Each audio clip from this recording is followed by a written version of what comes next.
Ma femme a plaisanté avec sa sœur, tu peux prendre mon mari, je m'en fiche. Tu m'as entendu. Je veux que cet endroit soit impeccable. Elle ne l'a pas dit comme une requête.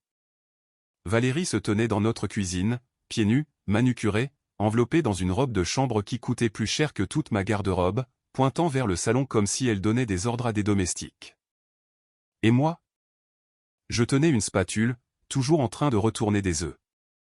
Tu veux que je nettoie la maison parce que ta sœur vient nous rendre visite? Ai-je demandé d'un ton neutre. Valérie a levé les yeux au ciel comme si je faisais exprès d'être difficile. J'ai laissé la spatule tomber bruyamment sur la cuisinière. Pas d'humeur. J'essaie juste de comprendre à quel moment précis je suis devenu ton assistant personnel. Elle a eu un rire froid et sec. Oh, s'il te plaît, ne commence pas. Tu travailles à la maison. Qu'est-ce que tu fais d'autre? Je clique sur des feuilles de calcul et je crie sur des stagiaires. Ça a fait mouche. Je me suis tourné lentement. C'est vrai. Je ne fais que gérer une entreprise de logistique qui expédie 2000 unités par semaine. Mais tu as raison. Clairement, je devrais tout laisser tomber pour gonfler des coussins et essuyer des miroirs. Elle a croisé les bras. Ta famille, ai-je répété. Pas la nôtre. Choix de mots intéressants. La lèvre de Val s'est retroussée. Ne sois pas dramatique. J'ai fait un pas vers elle. Dramatique? Tu me donnes des ordres comme si j'étais le type que tu avais engagé sur une application de service, et c'est moi qui suis dramatique. Elle n'a pas bronché. Tu es ridicule. Il ne s'agit pas de toi. J'ai expiré. Non, bien sûr que non. Jamais. Tout tourne autour de toi. Ton programme au spa, ton club de dégustation de vin, ta petite vie Instagram soignée. Pendant ce temps, je suis ici à gérer l'administration d'une entreprise et à te préparer le petit déjeuner. Elle a souri avec mépris. Et tu arrives quand même à tout ramener à ton dur labeur. Pauvre Rick, qui trime dans son bureau à domicile comme s'il construisait des fusées. C'en était trop. J'ai secoué la tête, un petit rire amer s'échappant. Tu sais quoi? Si ça continue, peut-être que je vais vraiment t'échanger contre Daniel. Au moins, elle dit merci quand quelqu'un fait quelque chose pour elle. Valérie s'est figée. Sa bouche s'est légèrement ouverte, mais aucun son n'en est sorti au début. Et puis, tu es dégoûtant. Tu es un ingrat. Les mots ont atterri en même temps, vifs et définitifs. Un temps de silence s'est étiré entre nous comme un cordon que l'on serre. Tu crois que Daniel supporterait ton ego pendant 5 minutes, a-t-elle sifflé. J'ai pris une longue gorgée de café, soutenant son regard. Peut-être. Ou peut-être qu'elle apprécierait un homme qui ne la traite pas comme un domestique avec une assurance maladie. Sa mâchoire s'est crispée, ses yeux se sont détournés une seconde.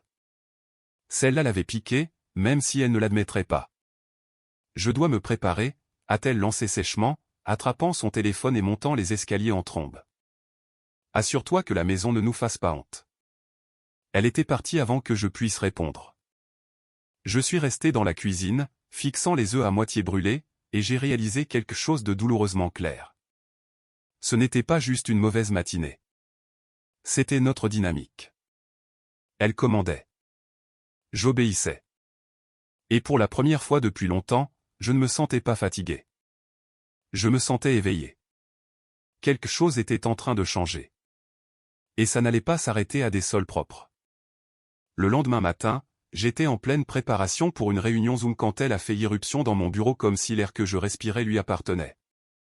Je ne sais pas ce que tu as fait toute la matinée, mais les plaintes sont toujours aussi dégoûtantes. Daniel est allergique à la poussière. Rick, tu veux qu'elle passe sa visite à éternuer? Je ne me suis même pas retourné. J'ai un appel dans 5 minutes. Elle a croisé les bras et s'est appuyée contre le cadre de la porte comme si elle essayait de mettre la cloison mal à l'aise. Ce n'est pas mon problème. Ce qui est mon problème, c'est que cette maison a l'air d'être gérée par des ratons laveurs. J'ai gardé un ton calme, contrôlé. Tu es à la maison toute la journée. Qu'est-ce qui t'empêche de prendre un aspirateur? Elle a ri. Sans gentillesse. Non, ai-je dit catégoriquement. Tu es celle qui passe 4 heures par jour à se faire exfolier et appeler déesse dans un spa du sud d'Austin. Je suis le type qui paie pour ça. Ses yeux se sont rétrécis. Tu penses que jeter de l'argent sur cette maison signifie que tu es au-dessus de m'aider? Je pense que travailler 60 heures par semaine pendant que tu planifies des tableaux Pinterest me donne le droit de ne pas passer la serpillière avant la venue d'une invitée qui ne regardera probablement même pas par terre. Daniel est ma sœur, a-t-elle claqué. Et je ne la laisserai pas entrer dans une porcherie juste parce que tu penses qu'être PDG signifie que tu peux te soustraire à tes responsabilités d'adulte. Oh, je suis un PDG maintenant, ai-je souri avec mépris. La semaine dernière, j'étais juste un type qui déplace des boîtes. Elle a traversé la pièce en 3 courtes enjambées et a frappé la paume de sa main sur mon bureau. Ne joue pas sur les mots avec moi, Rick. Ne joue pas à des jeux de pouvoir avec moi, Valérie, ai-je dit en me levant de ma chaise. Je sentais mon pouls battre dans mon cou. Tu veux une maison impeccable? Très bien. Alors salis-toi tes mains parfaites et fais en sorte que ce soit le cas. Ne me parle pas comme ça dans notre maison. Notre maison. Tu me traites comme un locataire. Je te traite comme quelqu'un qui a oublié comment être un mari. La pièce est devenue complètement silencieuse. Le genre de silence qui n'apporte pas la paix, mais le bruit sourd de quelque chose qui se brise à l'intérieur de votre poitrine. Tu veux parler d'oubli, ai-je dit, m'approchant d'elle, ma voix à peine plus qu'un murmure. Tu as oublié comment dire merci il y a bien longtemps. Elle a cligné des yeux, la mâchoire serrée. Et pour une fois, elle n'a pas eu de répartie. Elle a juste attrapé le panier de nettoyage dans le placard du couloir avec un soupir théâtral, a arraché le spray pour vitre et a marmonné, tu ne survivras jamais une journée sans moi. Je me suis rassis, j'ai ouvert mon ordinateur portable et j'ai laissé ces mots flotter derrière moi comme la fumée d'un incendie dont elle n'avait pas réalisé qu'il brûlait sa propre maison. La porte a claqué derrière elle. Le couloir est devenu silencieux. Je fixais la lueur bleue de la salle d'attente de Zoom, regardant les noms apparaître. Des clients, des partenaires, un jeune analyste qui avait l'air effrayé, même à travers les pixels. Tous attendaient Rick, le type fiable qui faisait bouger les choses, qui résolvait les problèmes des autres. Et tout ce à quoi je pouvais penser était, c'est ce que je fais ici aussi, depuis des années. Résoudre les problèmes, encaisser les coups. Mais plus maintenant. Quelque chose s'était fissuré entre nous ce matin. Pas bruyamment, pas de façon dramatique, juste une fêlure nette et silencieuse. Et je ne me précipitais pas pour la réparer. Pas cette fois. Je ne l'ai revue que tard dans la soirée. Pas un texto, pas un coup à la porte. Juste le faible son d'un frottement furieux provenant du salon vers midi, suivi par des heures de silence, à l'exception du rugissement occasionnel de l'aspirateur et du cliquetis sans équivoque de la vaisselle empilée avec plus d'agressivité que nécessaire. Vers 6 heures, la maison sentait le nettoyant à la lavande et la cire de bougies brûlées. Elle l'avait fait, frotter chaque surface comme si elle polissait sa fierté. Mais quand je suis sorti, habillé de façon décontractée, un café à la main, j'ai pu voir l'épuisement dans sa posture. Elle ne m'a pas regardé, a juste ajusté un arrangement floral pour la 3e fois et a dit « J'espère que tu es content. Ta petite protestation ne nous a mené nulle part. » Je n'ai pas répondu parce que cela m'avait mené quelque part. Cela m'avait mené ici, à la regarder travailler pour une fois. Pas de cris, pas de grandes déclarations, juste des résultats. Je me suis assis à l'îlot de la cuisine, faisant défiler mon téléphone en silence pendant qu'elle marmonnait à propos du vol de Daniel et du vin trop chaud. C'est là que j'ai compris. Toute cette mise en scène n'était pas à propos de la visite de sa sœur. C'était une question de contrôle. Ça l'avait toujours été. Alors, j'ai siroté mon café, j'ai hoché la tête poliment quand elle a finalement tourné son regard vers moi, et j'ai dit, la maison est superbe. Je suppose que je n'ai pas eu besoin de lever le petit doigt. Ses yeux se sont rétrécis, mais elle n'a pas mordu à l'hameçon. Au lieu de cela, elle a pris son téléphone et a fait semblant de vérifier à nouveau l'heure d'arrivée de Daniel. J'ai attendu qu'elle monte à l'étage, puis j'ai sorti mon propre téléphone. 30 secondes. C'est tout ce qu'il a fallu. J'ai appelé en B&B Grey, un service de luxe qui s'occupait des maisons haut de gamme à Austin. Nettoyage, traiteur, fleurs, parfum d'ambiance, tout ce que vous voulez. Le genre de service que vous engagez non seulement pour la commodité, mais pour une domination subtile. Bonjour, ici Rick Cavanaugh. J'aimerais un forfait de préparation complet livré pour 9 h demain matin. Oui, chef de premier ordre, fleurs légères, équipe discrète. Je veux que tout soit terminé pour midi. La femme au téléphone m'a demandé la palette de couleurs. Je lui ai dit, faites quelque chose d'élégant mais modeste. Rien qui n'attire l'attention, sobre, chaleureux. Après avoir raccroché, je me suis adossé à la chaise et j'ai fixé le plafonnier tamisé qui se balançait légèrement sous l'effet du ventilateur. Ma poitrine était calme, comme si quelque chose s'était apaisé. Pas la paix, mais la clarté. Valérie pensait qu'elle organisait la réception de demain. Elle n'avait aucune idée que j'avais déjà pris le contrôle. Et le meilleur dans tout ça, c'est que je ne dirais pas un mot. Le lendemain matin, je suis resté un peu plus longtemps dans la chambre, laissant les bruits flotter à travers la maison.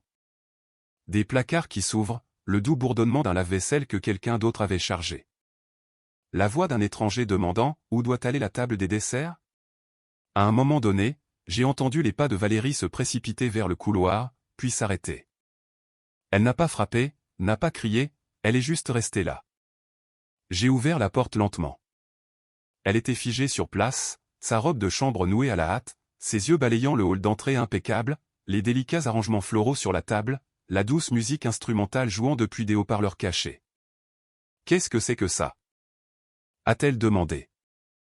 J'ai haussé les épaules, passant devant elle pour prendre mon café. « Tu as dit que tu voulais que la maison soit prête. » J'ai demandé de l'aide. Elle m'a suivi jusqu'à la cuisine où un chef privé habillé en noir et blanc coupait des tomates anciennes comme s'il pratiquait une opération chirurgicale. Un membre de l'équipe est passé derrière nous en essuyant les comptoirs déjà étincelants. Valérie est restée là, sans voix. « Monsieur Cavanaugh » a demandé poliment le chef. « Nous commencerons le dressage dans environ 1 heure. Voulez-vous un échantillon pour goûter ?»« Parfait, » ai-je dit, prenant une gorgée de mon café. « Restez discret. Ma belle-sœur n'aime pas ce qui est trop tape à accent grave l'œil. » Valérie a cligné des yeux. Elle ne va pas comprendre ça. Elle pensera que nous en faisons trop. Je l'ai regardé droit dans les yeux.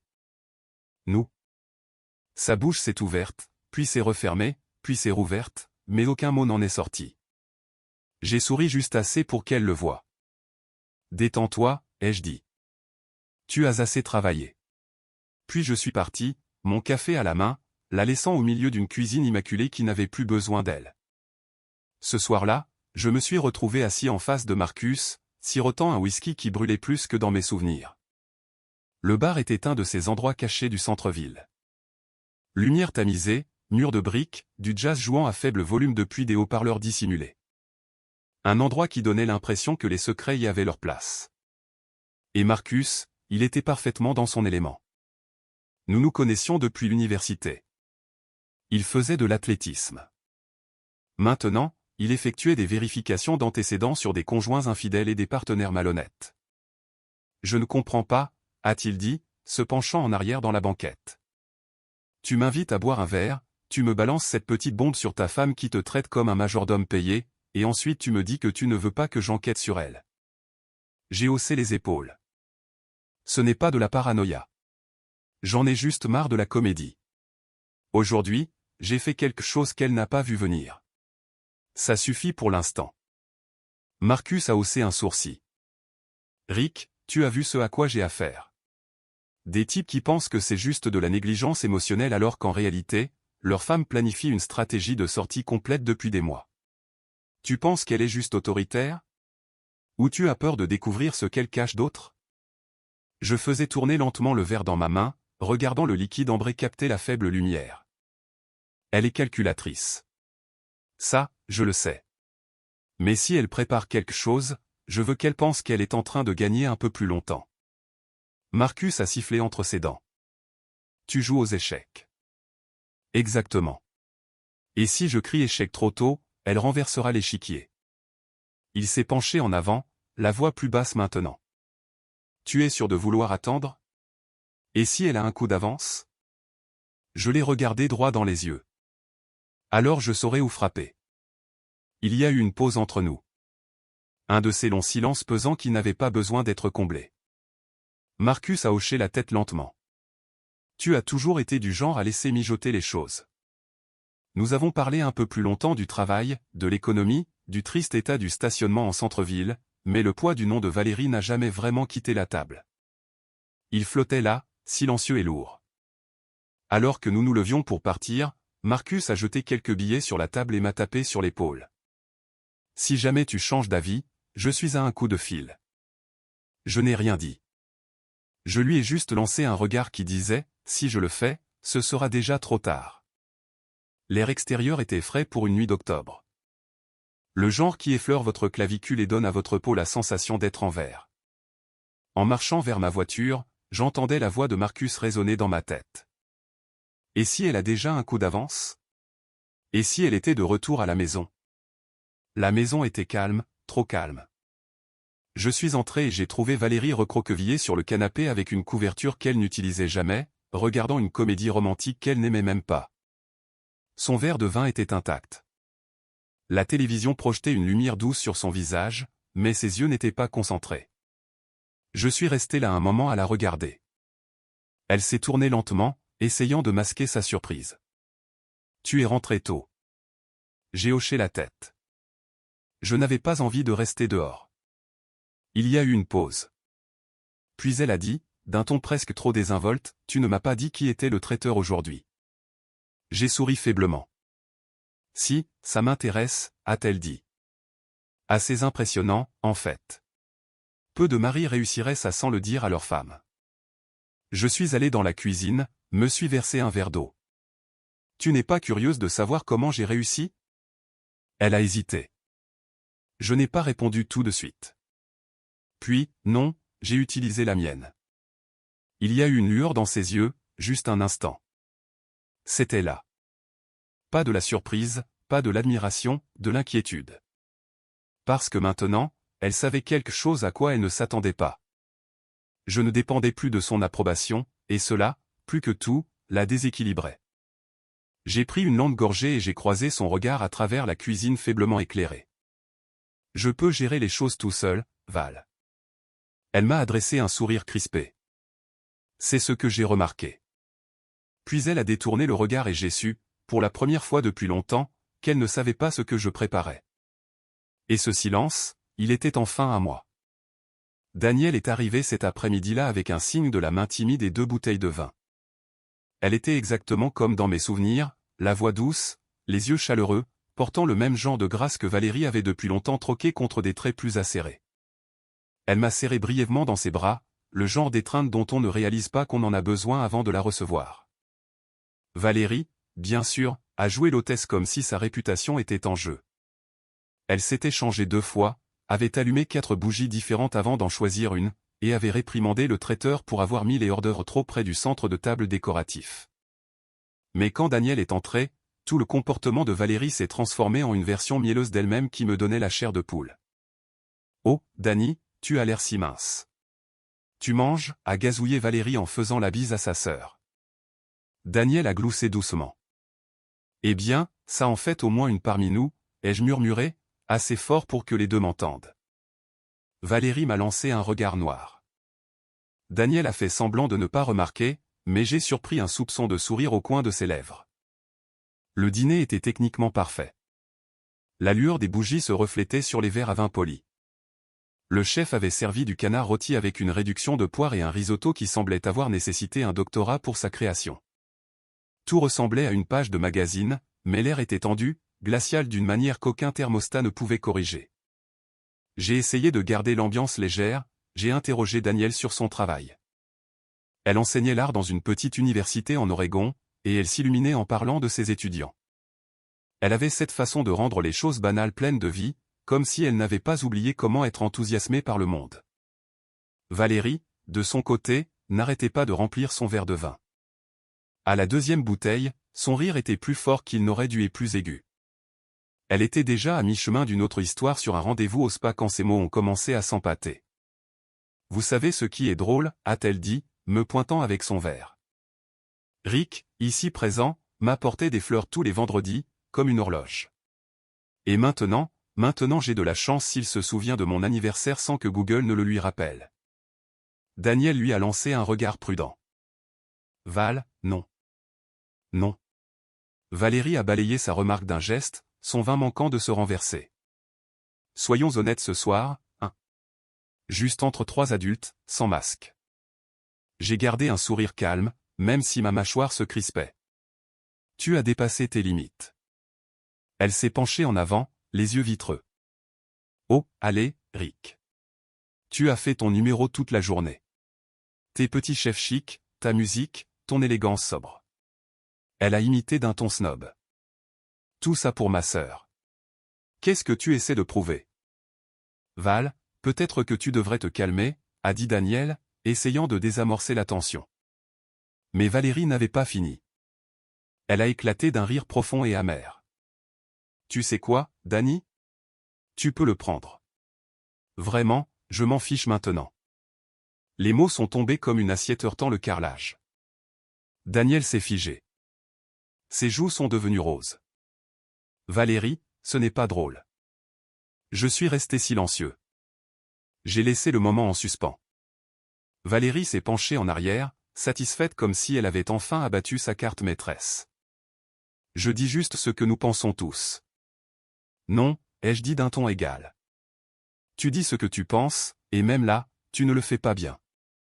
Valérie a levé les yeux au ciel, s'est levée et a emporté son verre dans le salon, marmonnant quelque chose sur le fait de ne pas être appréciée dans sa propre maison. Daniel et moi sommes restés assis dans ce silence inconfortable, le bourdonnement du jazz jouant derrière nos pensées. Elle s'est éclaircie la gorge. Je suis désolé. Je ne savais pas qu'elle était comme ça maintenant. Elle n'a pas toujours été comme ça, ai-je dit. Mais les gens soit grandissent, soit pourrissent, et certains commencent à déguiser la pourriture en confiance en soi. Daniel a cligné des yeux à cette remarque, puis a lentement hoché la tête. J'ai levé doucement mon verre vers elle. Aux invités inattendus, ai-je dit. Elle a levé le sien en retour. Aux invités honnêtes. Le lendemain matin, la maison était silencieuse. Trop silencieuse. Je suis entré dans la cuisine pieds nus, le parquet frais sous mes pieds, et j'ai trouvé Daniel déjà là, les cheveux encore humides d'une douche, portant un sweatshirt trop grand avec un logo d'université, sirotant un verre de vin blanc comme si c'était du jus d'orange. Tu bois déjà, ai-je demandé avec un sourire, tendant la main vers la cafetière. Elle m'a gratifié d'un haussement d'épaules penaud. Ta femme a donné le ton hier soir. J'ai pensé que je devais me mettre au diapason. J'ai ri, en versant mon café. C'est juste. Tu as bien dormi? Aussi bien que quelqu'un peut dormir après avoir été mis aux enchères dans un délire d'ivrogne. Nous avons tous les deux ri trop fort pour leur matinale. Mais ça faisait du bien. C'était authentique. Elle s'est assise à l'îlot, le coude posé sur le comptoir, faisant tourner paresseusement son verre de vin. Tu as vraiment bien géré ça, Rick. L'ancien toi aurait jeté une chaise. Je l'ai regardé. L'ancien moi pensait que le silence signifiait la faiblesse. Maintenant, je sais que c'est juste le son de quelqu'un d'autre qui perd le contrôle. Cela l'a fait rire à nouveau, plus longtemps cette fois. Un rire doux et ravi qui a rempli la pièce d'une manière que rien n'avait fait depuis longtemps. Et avant que je ne m'en rende compte, nous échangions des histoires. Elle m'a raconté la fois où Valérie avait simulé la varicelle pour se soustraire à un récital de piano. Je lui ai raconté comment Valérie avait caché les clés de ma voiture pendant une semaine après une dispute insignifiante, juste pour marquer un point. Quelque part entre ça et notre deuxième tournée de café, elle s'en tenant au vin, nous rions à nouveau. Plus fort maintenant. Si fort que nous n'avons pas entendu Valérie arriver dans le couloir. Sa voix a fendu la pièce comme un fouet. Eh bien, n'est-ce pas charmant? Le sourire de Daniel a disparu instantanément. Je me suis tourné, ma tasse de café à la main. Valérie se tenait dans l'embrasure de la porte, les bras croisés, le visage indéchiffrable, mais ses yeux étaient du pur venin. Bonjour, ai-je dit sèchement. Elle n'a pas retourné le salut. Je vois que vous êtes très à l'aise tous les deux. Daniel s'est levé rapidement, posant son verre avec un léger cliquetis. Nous étions juste en train de rattraper le temps perdu. La lèvre de Valérie s'est retroussée. Avec du vin à 10 heures du matin. Daniel a bougé, mal à l'aise. Je devrais aller m'habiller. Elle est passée devant sa sœur, la tête baissée. Valérie a attendu qu'elle disparaisse au coin du couloir, puis s'est approchée de moi. Tu me prends pour une idiote? J'ai pris une gorgée de café. Je pense que tu es en colère. C'est différent. Tu flirtes avec ma sœur dans notre cuisine, a-t-elle sifflé. J'ai soutenu son regard. Calme. Non, je riais avec quelqu'un qui se souvient encore comment faire. Elle a ouvert la bouche, puis l'a refermée. Elle ne s'attendait pas à ça. Il ne se passe rien, ai-je ajouté. Mais tu as créé une maison où le silence et la tension sont la norme. Alors quand quelqu'un entre et me parle réellement comme à un être humain, ça se remarque. Valérie a plissé les yeux. Tu fais ça pour me punir. Non, ai-je dit. Cela demanderait un effort. Ça. C'est juste naturel. Elle m'a regardé fixement et pendant une seconde, j'ai vu la peur derrière la rage, la lueur de panique à l'idée que les choses lui échappaient. Et elles lui échappaient. Daniel est revenu quelques minutes plus tard, habillé, les clés à la main, proposant d'aller au magasin chercher plus de fruits. Valérie a ricané, oui, s'il te plaît, sauve mon mariage avec des bananes. Je l'ai ignoré, me tournant vers Daniel. Daniel a hésité. Ses yeux ont passé de sa sœur à moi. Bien sûr, a-t-elle dit, prudente. Ce serait peut-être sympa. J'ai hoché la tête. Il y a un petit restaurant italien sur South First. Calme, sans drame. Valérie n'a pas dit un mot. Elle est juste restée là, fulminant en silence pendant que Daniel attrapait son sac à main et sortait par la porte d'entrée. Je suis resté là, laissant le calme s'installer à nouveau. Mais ce n'était pas le genre de silence que Valérie avait l'habitude d'imposer. Celui-ci m'appartenait. Le dîner avec Daniel n'était pas un rendez-vous. Pas officiellement.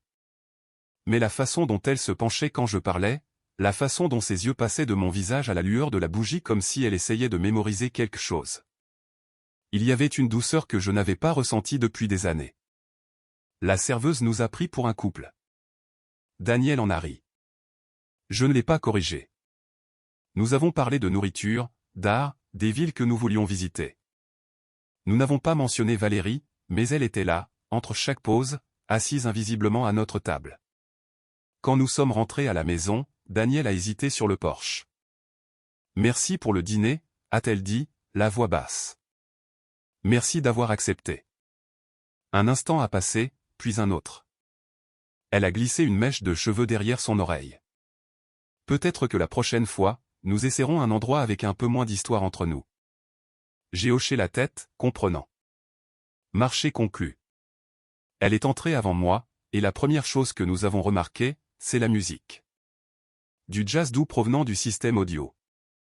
Valérie était dans le salon, assise sagement sur le canapé, les jambes croisées, les cheveux lissés comme si elle sortait d'une publicité.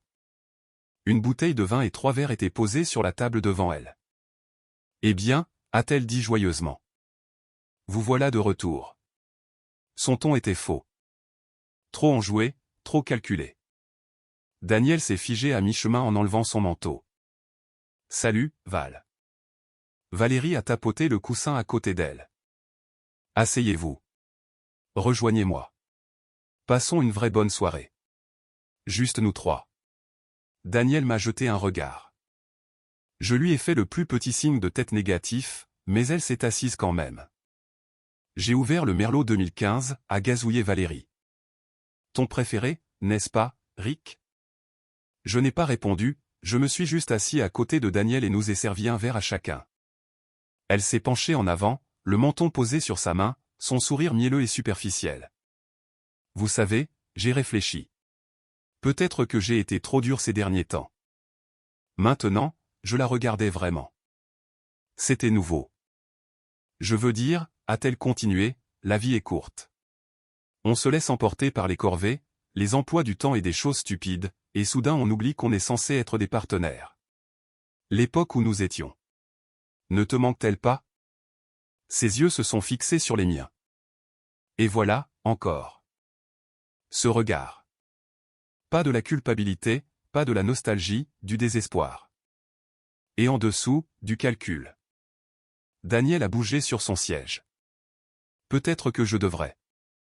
Non, reste, a dit Valérie rapidement. Trop rapidement. Tu es de la famille, je veux que tu sois là. Je sirotais le vin lentement. C'est un changement. Valérie a cligné des yeux. Un changement? Tu es passé de me traiter de paresseux à regretter notre complicité. Je suis juste curieux de savoir ce qui a changé. Elle a eu un petit rire.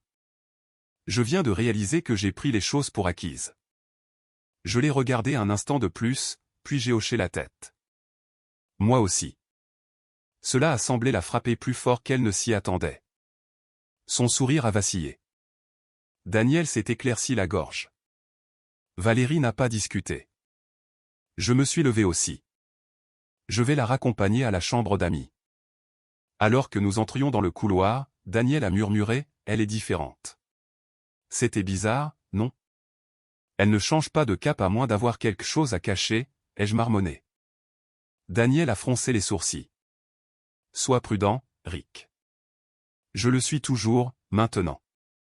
De retour dans notre chambre, j'ai trouvé Valérie assise au bord du lit, pieds nus, les mains sagement jointes sur ses genoux.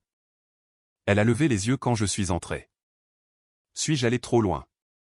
Je n'ai pas répondu. J'ai juste défait mes boutons de manchette lentement. Tu penses que je fais semblant, a-t-elle ajouté. Je l'ai regardé et pour la première fois en des semaines, je n'ai pas caché ce que je pensais.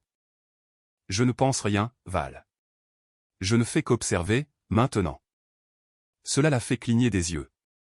J'ai éteint la lampe et me suis glissé dans le lit sans un mot de plus. Et le silence qui a suivi, il n'était pas froid. Il était prudent, comme deux personnes attendant que l'autre fasse le premier pas. J'ai fermé la porte du bureau derrière moi et j'ai finalement laissé mon poids s'effondrer dans la chaise. C'était comme si la maison m'avait vidé goutte à goutte pendant des semaines. Et ce matin-là, je me suis réveillé sans plus rien. Même pas de la colère, juste une sorte d'épuisement engourdi qui vivait dans les os. Je fixais l'écran de l'ordinateur, des courriels clignotant avec des messages non ouverts, des graphiques attendant d'être examinés. Rien de tout cela n'avait d'importance. J'ai pressé mes paumes contre mes yeux, les coudes sur le bureau, essayant d'empêcher la spirale silencieuse dans ma poitrine de se transformer en quelque chose de pire. C'est là qu'on a frappé. Doucement, 2 coups. J'ai pensé que c'était Valérie.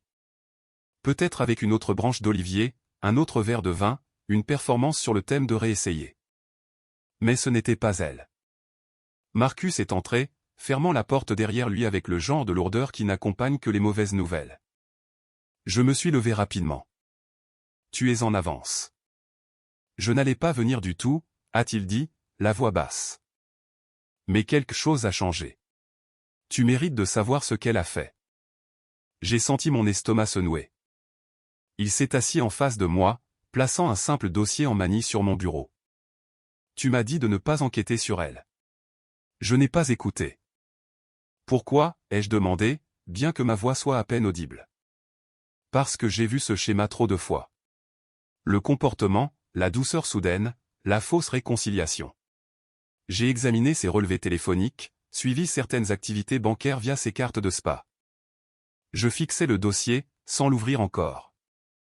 Rick, a-t-il dit doucement. Ça a commencé il y a quelques mois. Son nom est Gavin Ellis. Elle l'a enregistré dans son téléphone comme application de pilote. Un petit truc sordide, mais ça a marché. Pendant un certain temps. Mon souffle s'est coupé. Je n'ai pas bougé. Marcus a continué, la voix stable, presque désolée. Ce n'est pas le pire. Elle a aussi demandé le divorce il y a 2 semaines. En prétendant que tu la trompais avec Daniel. J'ai levé les yeux vers lui lentement, mon visage figé. Elle a fait quoi? Elle essaie de faire pencher préventivement le tribunal en sa faveur. Te dépeindre comme instable. Infidélité, manipulation, tout le tralala. Mais le type l'a larguée la semaine dernière. Il a découvert qu'elle était mariée et n'avait aucune intention de partir avec lui. J'ai ouvert le dossier. Des photos, des captures d'écran, des relevés, une copie de la demande de divorce. Tout concordait. Ce n'était pas seulement de la trahison. C'était du sabotage prémédité. Elle joue la gentille maintenant, a dit Marcus, la voix plus basse, parce qu'elle n'a plus de carte. Gavin s'est défilé. Son dossier s'effondre. Elle essaie de gagner du temps, de reconstruire l'image de l'épouse dévouée au cas où cela irait jusqu'au procès. J'ai senti ma gorge brûler. Pas de choc, mais de confirmation. Je l'avais senti depuis des semaines. Le changement, les mensonges, le poison enveloppé dans du parfum. Marcus s'est levé, posant une main sur mon épaule. Quoi que tu fasses ensuite, n'attends pas. Puis il est parti, aussi silencieusement qu'il était venu. Je suis resté seul dans mon bureau, fixant le dossier. Tout ce dont j'avais besoin était là. Tout ce que je craignais était réel. Et Valérie, elle n'avait aucune idée que je savais. Je suis entré dans la maison comme une tempête. Pas bruyant, pas rapide, mais avec cette force tranquille qui ne vient que lorsque quelque chose en vous cesse enfin de se poser des questions. Valérie était dans le salon, arrangeant des coussins, jouant la paix. Elle s'est tournée avec un sourire éclatant et répétait. « Te voilà. Je pensais que nous pourrions. »« Où est Daniel ?» ai-je demandé. Son sourire a vacillé. « Elle est dans la chambre d'amis. »« Pourquoi ?»« Fais-la descendre. » Elle m'a regardé un instant, puis a dû voir quelque chose sur mon visage qu'elle n'avait pas vu depuis longtemps. Elle s'est écartée lentement. Une minute plus tard, Daniel est apparu en haut des escaliers, un pull tombant sur une épaule, les yeux lasses. « Non, ai-je dit. » J'ai laissé tomber le dossier sur la table basse. Il a atterri avec un bruit sourd, mais le son a résonné comme le tonnerre dans la pièce. Valérie l'a regardé, puis m'a regardé. « Qu'est-ce que c'est ?» La preuve, ai-je dit en m'approchant. De tout. Elle n'a pas bougé. La preuve de la liaison. La preuve de la demande de divorce. La preuve que tu as essayé de me faire passer pour celui qui te trompait avec ta propre sœur. Daniel a inspiré brusquement. Quoi? Le visage de Valérie est devenu pâle. J'ai ouvert le dossier et j'ai étalé le contenu. Des photos d'elle avec Gavin Ellis, des virements bancaires sur une carte cachée. Les documents du tribunal portant sa signature. Elle n'a même pas fait semblant de les prendre. Elle a juste regardé le sol comme s'il pouvait l'avaler. Je t'ai tout donné, ai-je dit, la voix basse mais tremblante. Daniel a fait un pas en avant, les yeux passant de l'un à l'autre. Val, s'il te plaît, dis-moi que ce n'est pas vrai. Mais Valérie n'a pas répondu. Elle est juste restée là comme quelqu'un pris en pleine chute, ne sachant s'il faut crier ou se rendre. Tu as demandé le divorce dans mon dos, ai-je continué. Et tu allais tout prendre. La maison, l'entreprise, ma réputation. Tu as même impliqué Daniel là-dedans. Ses lèvres se sont entr'ouvertes, un murmure à peine audible s'échappant. Je ne voulais pas que ça aille si loin. J'ai ri, froidement et amèrement. Daniel avait l'air stupéfaite, les bras croisés sur sa poitrine. Maintenant, je ne comprends pas. Pourquoi lui ferais-tu ça? À moi. Valérie a finalement parlé, la voix brisée. Je me suis tourné complètement vers elle. Alors au lieu de te battre pour ce mariage, tu as choisi le sabotage. Tu as choisi la diffamation. Des larmes ont coulé de ses yeux. Mais je ne les croyais pas. Plus maintenant. Tu disais que j'étais la meilleure décision que tu aies jamais prise, ai-je dit. Il s'avère que tu as été la pire personne en qui j'ai jamais eu confiance. Elle s'est effondrée sur le canapé, la tête entre les mains. Daniel s'est avancé, les yeux brillants. Je te jure, Rick, je n'en avais aucune idée. Je te crois, ai-je dit, croisant son regard. Parce que si je ne te croyais pas, tu serais parti aussi. Le silence s'est étiré, épais et suffocant. Valérie n'a pas levé la tête. Elle n'a pas supplié. Elle ne s'est pas excusée. Et cela m'a tout dit. J'ai ramassé le dossier et je me suis redressé. Ça va aller au tribunal. Tu n'auras pas un centime de moi. Et à partir de cet instant, c'est fini entre nous. Sa voix est sortie, rauque. Rick. Je me suis tourné vers les escaliers. Daniel m'a suivi sans un mot, c'est pas léger, comme si elle ne voulait pas déranger les ruines que nous avions laissées derrière nous. En haut du palier, je me suis arrêté et j'ai regardé en bas. Valérie était toujours là, affalée comme du linge sur le canapé. Pas la femme que j'avais épousée, juste une étrangère portant son visage. La salle d'audience était silencieuse. Pas le genre de silence qui vient du respect ou de l'ordre, mais le genre d'attente tendue, comme une respiration retenue trop longtemps. Valérie était assise à ma gauche, de l'autre côté de l'allée. Elle portait du bleu marine, chic, modeste, la couleur de l'innocence si on ne savait pas mieux. Ses cheveux étaient tirés en arrière, son visage composé, mais ses yeux, ils s'agitaient, cherchant une issue qui ne viendrait pas. Mon avocat a feuilleté les documents que Marcus avait rassemblés, chaque page sonnant comme un métronome. Fausses accusations d'adultère, chronologie fabriquée, déclarations sous serment contradictoires, messages texte entre elle et Gavin Ellis, horodatés et irréfutables. Quand ce fut son tour de parler, la voix de Valérie était basse, fragile. Elle a parlé de confusion, de pression, d'intentions mal comprises, mais le juge n'y a pas cru. Il a parcouru à nouveau les preuves, puis a regardé par-dessus ses lunettes avec le poids de quelqu'un qui avait déjà vu tout cela. Je trouve les affirmations de la plaignante non seulement non fondées, mais délibérément trompeuses. Tenter d'instrumentaliser le tribunal avec de fausses allégations est non seulement contraire à l'éthique, mais c'est aussi punissable. Son avocat a essayé de changer de sujet. Votre honneur, ma cliente a agi sous le coup de la détresse émotionnelle, pas d'une intention malveillante. Le juge n'a pas scié. Malveillante ou non, le dommage est le même. Il s'est tourné vers moi. Monsieur Kavanagh, sur la base des preuves fournies, votre demande de rejet immédiat est acceptée. Le divorce se poursuivra dans le cadre de votre demande reconventionnelle. Vos actifs sont protégés par le contrat de mariage et le tribunal ne trouve aucun motif de prestation compensatoire.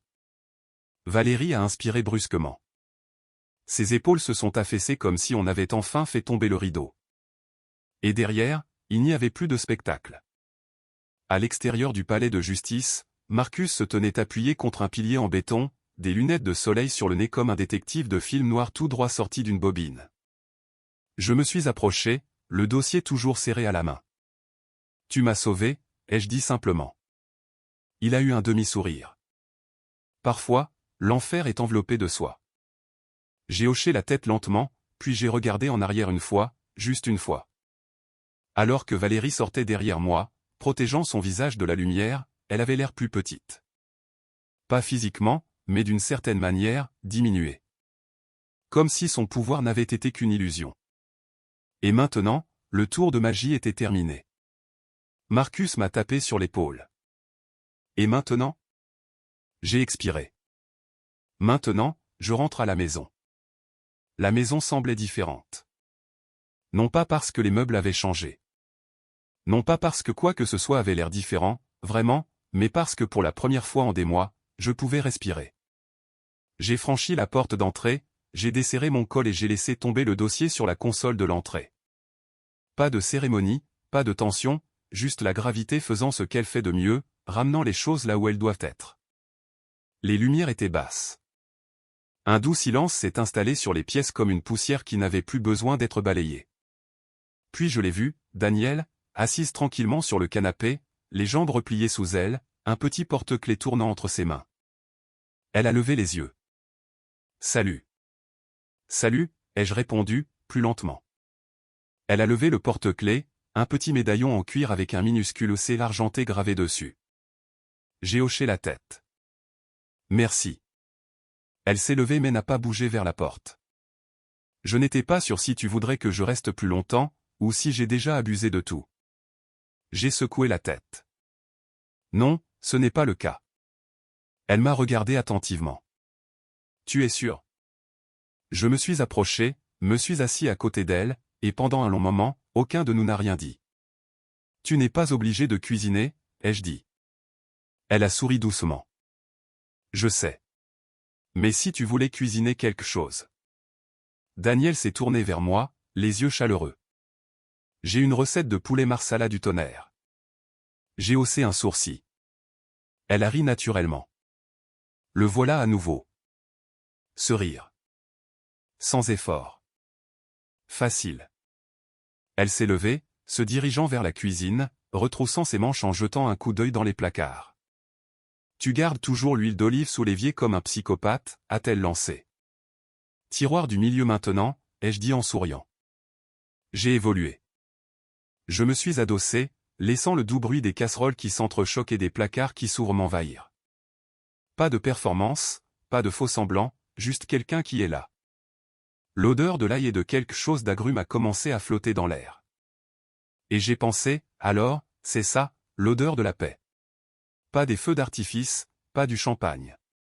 Juste de l'ail, des agrumes, et la possibilité de quelque chose de nouveau.